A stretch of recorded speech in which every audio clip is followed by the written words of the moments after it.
aren't able to occupy certain units, as well as they're also doing some repair to the building for some water damage that occurred. Water damage occurred, geez, that's gotta be over a year ago already that water damage occurred. Yeah. They still haven't done those repairs. They're still working through those repairs, yes. How complete good is the disaster. communication between, Lehigh and, it's in our city, so that's the only, I get asked about it a lot.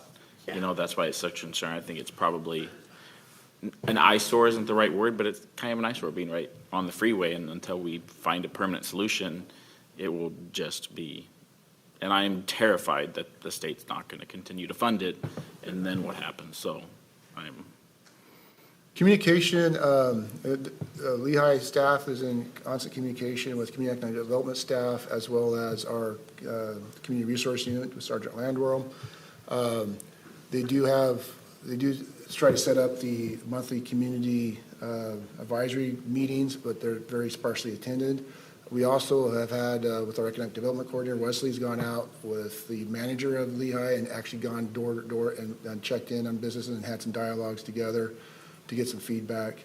But it is a constant communication, and of course, we're working now on communication related to what it would take to convert it, and so we can start putting a strategy together sooner rather than later. So the M&O is in their hands, and they take the lead on that, and they disperse and distribute the dollars for that? The county does. The county does. The county receives the dollars from the state, and then they have a contract with Lehigh for the operation and maintenance and the oversight of that. We, as part of that agreement, because originally we were going to be in partner with the county to purchase this, but since we're not a part of the financial support, we're basically a seat at the table as a voice, but we don't have direct oversight through that contract. County fiduciary maintenance operation Correct.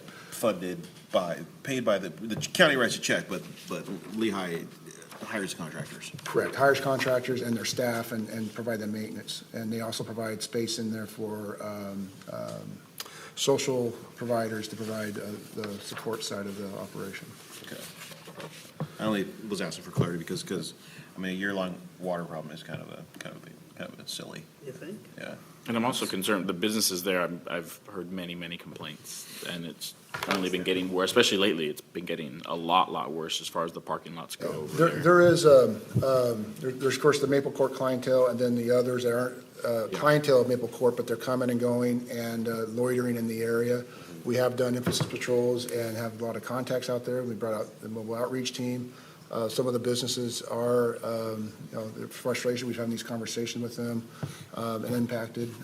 We've just recently met on site with the Lemon Crash ownership as well to work with them and try to figure out what we can do to help kind of improve their security conditions as well as visibles and sight lines and resources. Yeah. Part of the problem has been Lehigh since the beginning. Lehigh has very, very poor oversight. They don't follow, they don't enforce rules. There's really, the whole thing is a mess because they're not doing what they were supposed to do. I think there's probably a lot of confusion, or not even necessarily confusion, but if enforcement doesn't get from the beginning, it's really hard to start enforcing things a year down the road, and so the turnover in management. What I'm hearing is this is a big priority for it too. It is. Think? But I do want to be the one who says I am happy that this mess is no longer in the state right of ways. In those areas. I think this could be potentially worse because it's in our. It could be worse. And I'm saying that because I'm speaking to the residents, and I have a business over there, so I see it. And I hear from people, and the amount of car break-ins, the amount of, Taco Time destroyed, Burger King destroyed. And that's the first thing you see when you come to Lacey. So that's why for me, it's a big deal. And we have to do something that, improves the condition over there. And I don't want it to get dropped in our lap, and then we have to be the ones to figure it out. And of course, we're going to be working and advocating at the state level, but we also, with the Regional Housing Council, there's another funding source and bringing that present at the Regional Housing Council to make sure there's continual dollars and commitment, and then also working with the county. Because it's not, we don't have direct control or supervision of this, but it's in Lacey, so everybody looks at it as Lacey, but it's really also part of the county program as well as commerce, and so we need to make sure that they're aware and responsive to this. And the thing is, if it's not on the freeway anymore, we don't see it, but we do. Yeah. So, on a totally different note, just for my knowledge, the animal, who's the lead organization, if there is one, on the animal shelter? So that is Joint Animal Services, and that is jointly operated by the city of Lacey, Olympia, Tumwater, So and it's Thurston shared. County. Yep, and the policy body is Joint Animal Services Commission, Okay. which the so- deputy mayor is our representative Yeah. for the city of So, Lacey. and then, I guess the question is this on all the regionals' priorities then? The shelter, the Yeah. facility, yes, we've been Yeah. working to get it on the shared legislative agenda. But is Whether it- or not it's on the city of Olympia Olympia, and Tumwater and Tumwater, Thurston. that's certainly something we could look and follow up on, but we have had discussions with them I mean, about- obviously, it's a joint services. I mean, I appreciate Lacey, we're obviously having to deal with it since it's, we're in direct, running the facility, but, yeah, that is something that needs to happen through all the partners. I know I was watching one of the Thurston County meetings recently, and it was actually a big topic. But it seemed like it might have been like one of the first times they really talked about how bad it is. So at least it's getting a little bit more on people's radar. But Their representative is actually the chair, even though she just got elected to move on, but. Okay, let's go on. All right, well, we have a, Mayor, if I may, Oh, sorry, go ahead. I wanted to go back to the Maple Court and, it sounds like it's, failing, if you will. And to me, that's a question of management. How many managers have we gone through that facility since it opened? Does anybody know? And I distinctly remember during our discussion, when this was all coming about, we supported it opening as a council, but we also distinctly said that if this goes sideways or starts to fail, that we would no longer support it. It doesn't mean, I know we don't have a vote, we don't have a say, it's not our facility, but again, I supported it but I distinctly remember us saying we wouldn't support it going forward if it turned out to be failing. Well, that's why, again, let's try to make sure this is a high priority to convert it over to permanent supportive housing. Again, do we know how many managers they've gone through, or? I believe it's 4. That's a sign right there alone. In 2 years. all right, we do have a couple more items here for your consideration tonight. The next item is a policy item, and this would be to authorize councilmanic approval of transportation benefit district sales tax. So it would allow local opportunities to use a very needed tool for optimizing and preserving existing transportation infrastructure. Currently, I think the council is aware that we have a TBD, and that at some point we will need to go back out in 2027 to the vote to continue the TBD. And this would allow for the decision to be made at the council level if the council so chooses at their discretion. But it would be a tool that would allow other jurisdictions to pursue this funding opportunity moving forward I, up to one for one, definitely 3%. do not support that, being on this at all. I fully supported the TBD. I'll fully support us going back out to the public to ask for their support. To do it councilmatically would be something that I would be 100% opposed to. and I would say I would need some convincing. I just worry that I'd need to know a lot more about it before I was okay with it. I think, let's get through this and we'll have some discussion at the end Yeah. about what we're going to do going forward. This is the presentation. Let's discuss when we get to the end about what we're going to actually do going forward.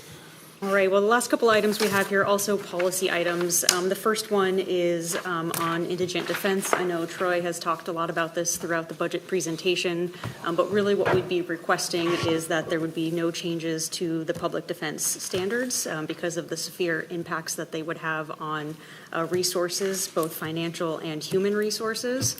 And for the state to examine those financial impacts, those human resources impacts, and then to make commitments to financial support if they were to move forward with any changes to the public defense standards in the future.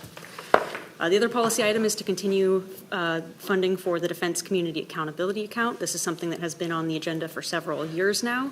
This is an account that we believe we could use in the future for funding capital projects here in the city. And then also joining with AWC and our SSMCP partners of increasing the availability of affordable and accessible childcare. And then finally, continuing the focus on the I-5 corridor between Mounds Road and Tumwater. And this year, we're not requesting any funding. We are really just requesting that the funding move forward as planned and scheduled through this biennium. We also have our regional support, so I mentioned briefly in the last slide, but that we are supportive of AWC's legislative agenda and highlighting a couple of the ones that are really in alignment with some of the things we've highlighted today. SSMCP, the Thurston County Shared Legislative Agenda, once it's finalized, we'd also add to that. We've highlighted some of the Regional Housing Council items too that are in alignment with what we've put out for our priorities, and then also our Washington Recreation and Park Association priorities as well. So that is a quick highlight of the priorities, and I look forward to discussion on the items. So my first glance at this was when I was going over it, and I've already talked to the city manager about this. Is a lot. There's a lot here, and as you know, whenever we take a meeting, when we schedule our meetings with Brian and go and meet with our legislators, we have like 15 minutes, like 10 minutes, like the first 5 minutes is like, how you doing? Blah, blah, blah, and then we barely get into it. And then it's like, okay, like we only have time to focus on like maybe 2-3 items at the most within these meetings. So what I think we need to do is say, okay, what's our top 2 or 3 here? And let's focus on that, and then we can do a sort of a leave behind on the other things. But there's just way too much. I mean, all things we can some good stuff here, but it's just I think too much to sort of try to go over during the normal course of how we been lobbying in the past. So, you know what? I'd sort of like to hear from Brian is, what do you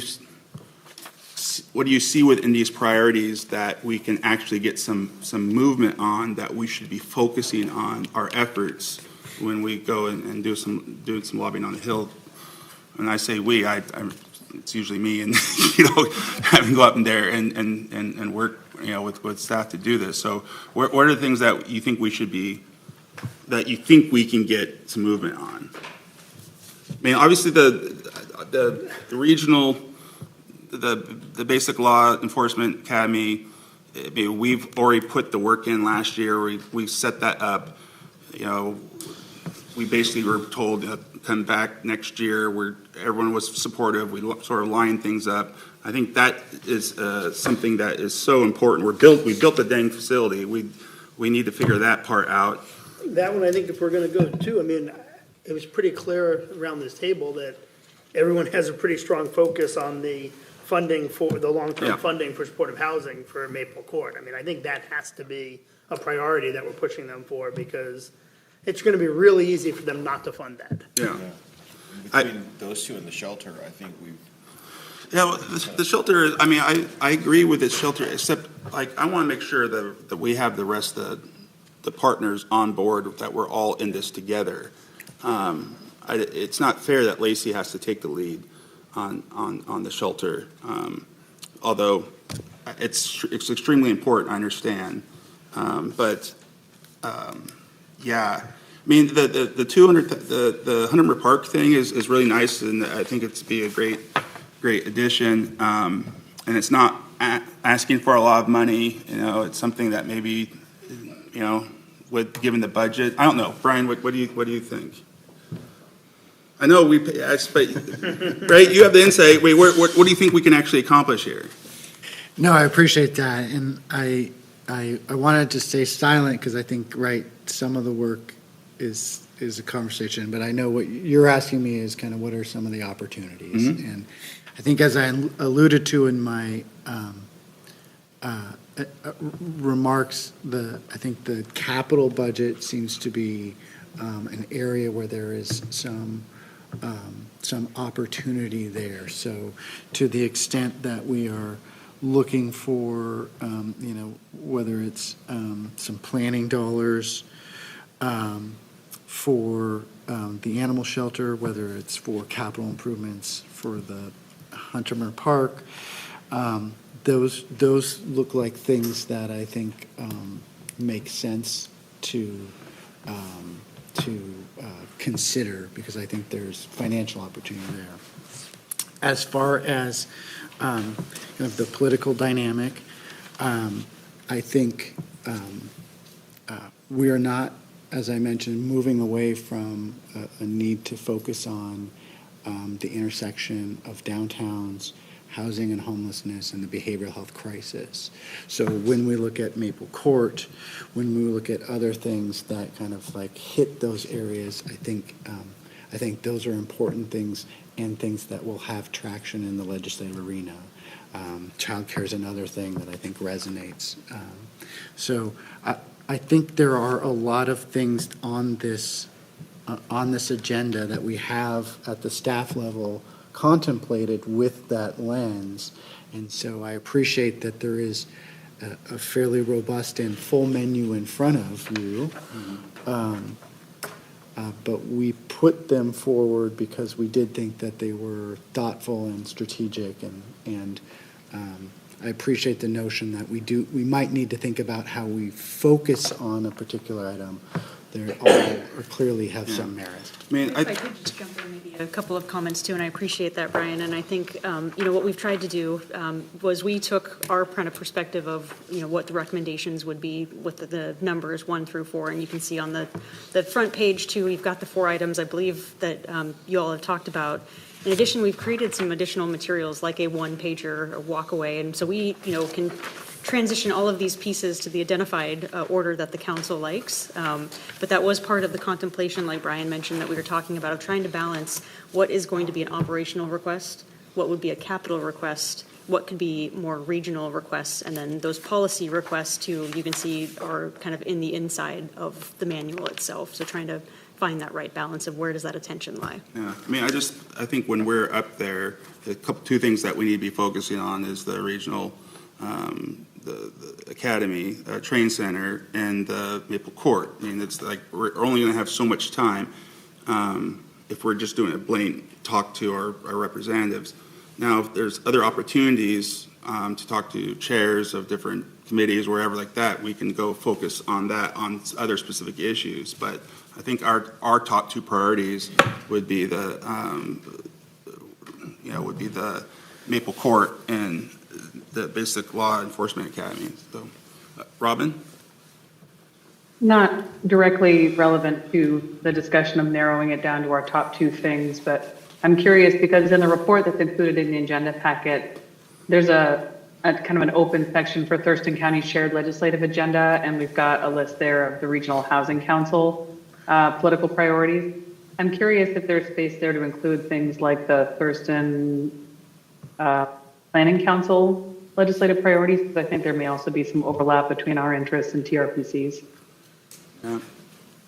And there is, and that's, obviously the more we can get on the same page with a region, the better chance we're going to have of having this come through. That's why I think it's more important than ever that we're all on the same page for our regional training center, we're all on the same page for Maple Court. I mean, these are regional things that are important. Then, then the specific items for Lacey's, Huntermer Park, and it's, and I guess the childcare facility, but we're still some of this stuff is still out there in this idea phase where we don't have a concrete anything quite yet. We can't receive money for the childcare facility yet because we're not that far along in the planning process.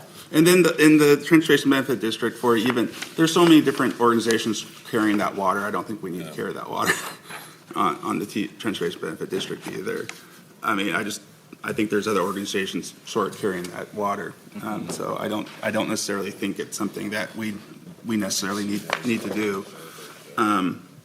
I don't know, I've obviously been doing this for a while, and I know that you need to be there, focused, and like, this is our priority, and we need to be laser focused on what we think we can accomplish. I haven't spent as much time as you up there, but when I have gone, you got pretty small windows.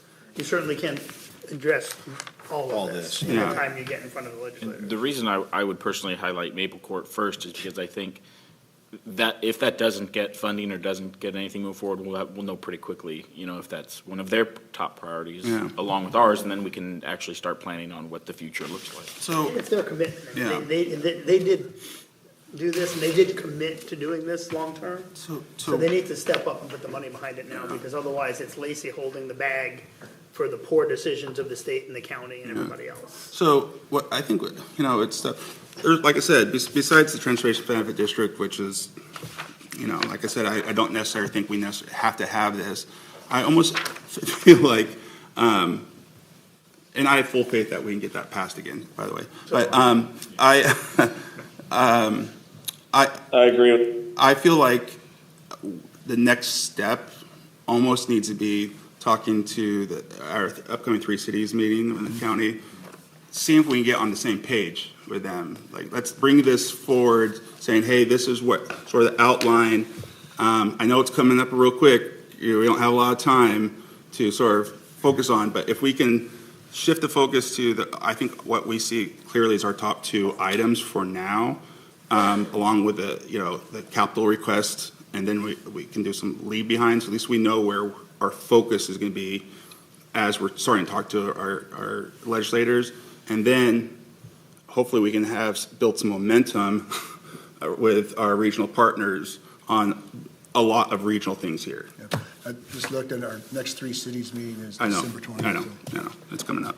So council members, I think I've heard some pretty good direction here too on rearranging, it sounds like the long-term funding solutions for the supportive housing to the number one, with closely followed by the BELIA funding requests, and then to kind of tailor the rest of it to look a little bit differently and to focus on those two priority items. And we can certainly provide that update and then meet with our regional partners in the future to stress those priorities here moving forward. Yeah. At least we know that when we're talking to our legislators, that this is what we're talking about. Like, these are the things that if they hear anything, any walkways from Lacey, these are the big priorities that's coming from our council right now. And then we'll have plenty of opportunities one-on-one to talk about some of these other things too with legislators.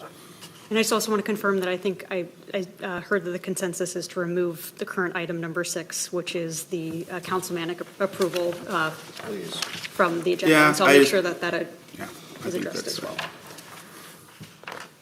Well, I appreciate all the feedback and the comments, and we'll take another swing at this, and we'll get it back in front of the council. Thank you, appreciate it. Okay. Yeah. So much for that only being a 15-minute conversation. Anyway. Every 15 minutes with us. So next up is our Human Service Commission's update.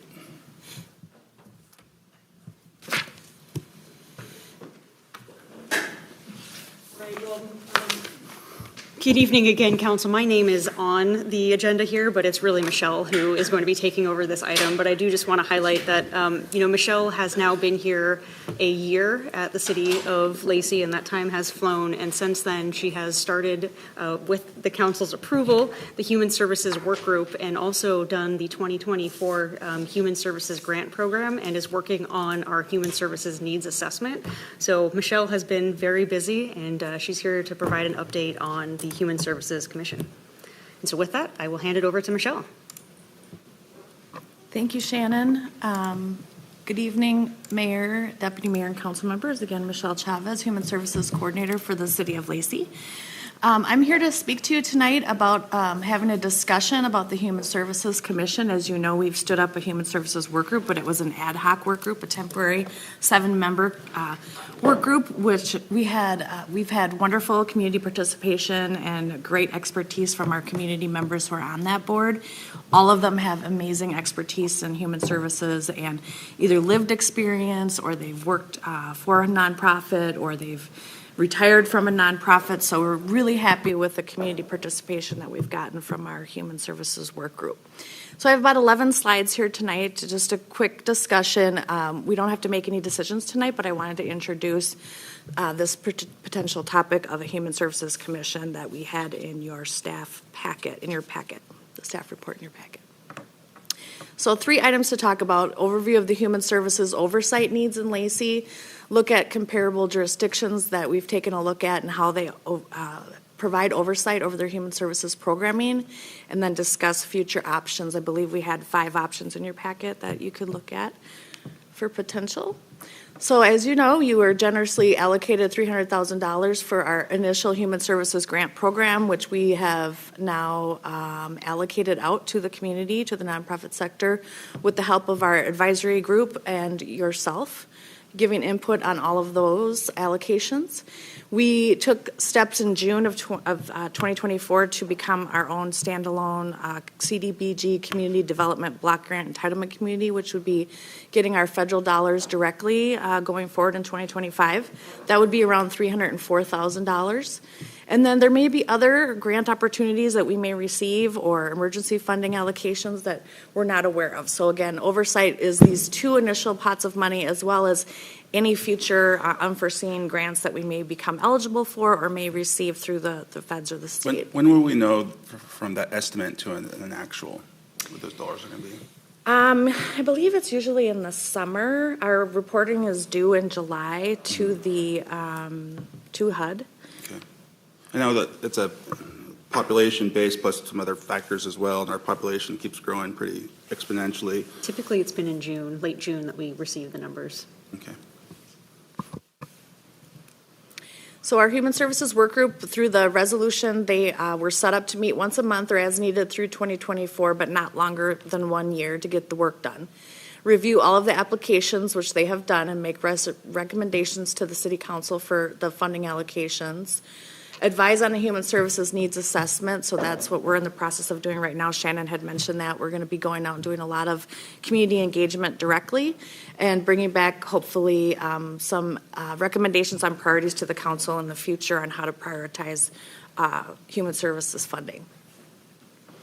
The work group's also tasked to hopefully help us make those recommendations to long-term priorities based on our needs assessment, and then make a recommendation on setting up a standing human services advisory board. So we looked at several different jurisdictions throughout Washington, about 5 of them, and how they oversee. All of these jurisdictions had a local grant program, which is through their general fund, as well as the federal CDBG program. And you can see all of them had some kind of oversight group. Some had a Human Services Commission, some called it a Community Service Advisory Board or CDBG Advisory Board. We're recommending Human Services Commission. So as far as who's weighed in on this recommendation, we went to the Commission on Equity on September 23rd. They were supportive of establishing a commission. We also went to the work group on October 3rd, and they took a motion to recommend that council establish a permanent Human Services Commission. So we've got about 5 options to look at. Option number 1 is what we're recommending, and that's to establish a permanent Human Services Commission to provide oversight for human service needs, policies, and programs, funding going forward to include the Human Services Grant Program, which I believe we already have that slotted for 2025 as well, and then our Community Development Block Grant Program also. Option 2 is do not establish the ordinance, but pass a resolution to extend the work group another year so that they can look at all those grant applications like they did last year. 2024, I should say, we haven't left the year yet. Make a recommendation on the assessment, priorities for long-term funding, and then a recommendation on the Standing Human Services Advisory Board in the future. Option 3 is do not pass an ordinance, do not pass a resolution either. Option 4, something else, further staff direction, looking at after further diligence on these elements, we could come back and return to the council and review additional materials. And then 5 is something else that's not contemplated in the existing options. So we're recommending option 1, that we would in the future pass an ordinance to set up this commission. And that concludes my presentation. I am open for questions. So just exactly, say we pick option one and we do the Human Services Commission, then they will be going over all the grant, everything go in the future, and then that recommendation then comes to council, and we look at it, and then we go forward on the recommendation. Just like we did this Yeah, last year. just like we Yeah. did. Just To me- like- to me But, that- but this time we're including the CDBG dollars. Right, Yeah. right. Double the money. And I just wanted to highlight too, Michelle had it in the slide deck here too, that it's not that we're just going to become an entitlement community and we're going to automatically just receive the $304,000 or whatever the final total is. There are a lot of steps and plans and documents that need to be created in between and during. And so having, again, that advisory group serve as a review of those documents. And I'll use the example of one of the things that we're going to be taking back to the Human Services Work Group at the next meeting is actually the community participation plan as part of the block grant dollars. So continuing to build off of that and having, individuals who are knowledgeable and aware of the process, as Michelle outlined at the beginning of the presentation. So you rightfully brought this up when we were considering to be an entitlement community or not as maybe an option of staying in the consortium because our urban growth area is not included. Is there a path to working with the powers that be that our urban growth area would be included in our population numbers? I mean, right, I mean, They're to included expect, in the consortium's numbers, right? they're including the county, consortium's they're numbers, technically but the county. to expect that the counties, like, we should be focusing, it's our urban growth area. Yeah. We provide the urban services, like, it should be under the city of Lacey that we're receiving and focusing those dollars within our community, including our urban growth area. Can we apply for that? Is that There's- something that needs to be changed in federal law, or? There is no process right now for the city to be able to receive, through the federal process, the funding. That could be a conversation at a partner level, certainly, but at this point in time, that's not funding that the city would receive. Well, that's a conversation we can't be the only city that's in this situation where urban growth areas are not necessarily receiving Well, any funding because of how this formula is considered. one of the challenges, it's a federal rule, and not every state has the same Growth Management Act that the state of Sure. Washington has, and so they may not have the same conditions. That conditions certainly could be the same within cities of the state of Washington, but as a national occurrence, it probably is very unique. Maybe this is something we add to our federal agenda to talk Okay. about. There was one thing I wanted to bring up on this, and it's more of maybe a thought exercise that we can discuss a little later, but the thought came across to me that I think this, and it might not work or might not be rules against it, but if it was a biannual awards process, I just think a year's a really long time to wait or for an award and then do that process again later on.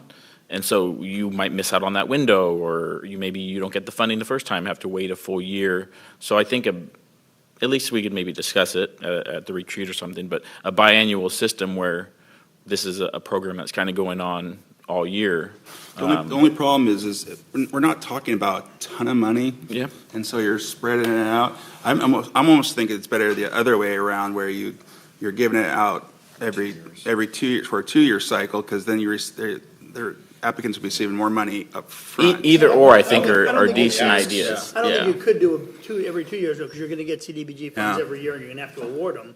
But you could do what Nick's talking about, because we have two different funds of money, right? We have the CDBG funds that come at one time. We have the other fund, which is our human services. We could do those 2 different times, so that you kind of have. And because you think, the people that are going to apply, they're going They're to about the same apply amount. based off need at that time. And if you're not thinking about having a need at that time, it's The difficulty is with $300,000. it's something at least I think it'd be good to talk about. As we saw last time Overlapping around. cycles. And if we're going to have a work group that's going to be dedicated to it, it's something that, they should be able to accomplish, and actually probably be more efficient that way too, because they're working more on a regular Well, basis. I think I would leave it up to the Human Service Commission to try. Yeah, that's why I just give us wanted to a bring it up. recommendation on that. Yeah. Yeah, and a couple of points I'd like to make, and that is certainly something that Michelle is in the process of reviewing with the work group, are potential changes for future grant cycles, and we'll bring it back to the council for consideration at a later date. But I also just want to recognize that, we are going to be receiving block grant dollars, and then also, pending the approval of the budget, continuing the Human Services grant program. But those pots of funding can be used for very different things. And so I just don't want to make sure that we walk away from this table thinking that they're one-for-one dollars. Very true. And so we need to be very mindful with what we spend the block grant dollars on, because there are very strict federal restrictions on that, whereas our dollars can be used in much different and more flexible ways. And that's one of the benefits of having the grant program to augment the block grant program as well. Anything you'd add on that, Michelle? I would just like to add, from a program management standpoint, having the two different timelines is a really good idea, because because they're such different pots and they have different requirements, not having them both at the same time consecutively, I think is a really good idea. And we would bring that forward to the commission/work group, and then before any policy or recommendations would be made, we'd bring it back to you all. Yeah. It's just a thought, it came across my mind, I was like, a year just seems so long to have to wait to apply again, or Well, and if you don't need. There are two different sources of funding, Yeah. so, yeah. Well, I think I see some consensus on moving this forward with the option one. Is that true? Yeah, just one last thing before we move it forward. In the last iteration of this, we had somehow a rule of 90% or higher got established. So if you were going to get funding, you had to have 90% or higher on this rubric that we created. And it appears as though that rule or bylaw was created by the ad hoc committee. Oh. And so I don't know that creating rules for the distribution of funds by an ad hoc committee lines up with their purpose. So if we did, want to move forward, I would want to make sure that, as a committee, they're not creating brand-new rules for us as a council to follow. And so, Deputy Mayor, I do just want to clarify that that was the recommendation based off of the applications they received that year. There was no rule or bylaw that set that threshold. That was just based on that cycle. And like I mentioned, Michelle is going through a thorough review with the work group right now on some potential changes to the grant program that we would bring back to council and provide an overview prior to the next funding cycle. But there was no, rule when you necessarily submitted your application that somebody over a 91 would receive funding. It was based on the number of applications we received, the amount of funding that was requested, and then the recommendation that came from the work group after review. Yeah, and Just add, but remember, that what came to us as a recommendation. So they gave us options. That was one of the options that was presented. We as a council voted for that to be that was our decision. They didn't make that. They came to us with that as a recommendation. We approved that recommendation. So that actual decision to go with the ones that scored 90 or better, whatever, that was our decision as a council. And That was I think voted on our by us. discussion really said, hey, we need a better system than this, and I was assuming that's what, it's like, I think that's some of the discussion that we just have to have It as we. carried through Yeah. the room, like almost like as a rule, even though, and what we did based on that. And consequently, there were some deserving people who didn't receive any funding whatsoever. Well, was I kind of look difficult. forward to hearing the commission's updates on this, and I think we do have consensus over that first one. Okay, thank you. We will Thank be you. back in December. Thank you. Thank you, Michelle. Thank you. So next up is our logo and branding guide update.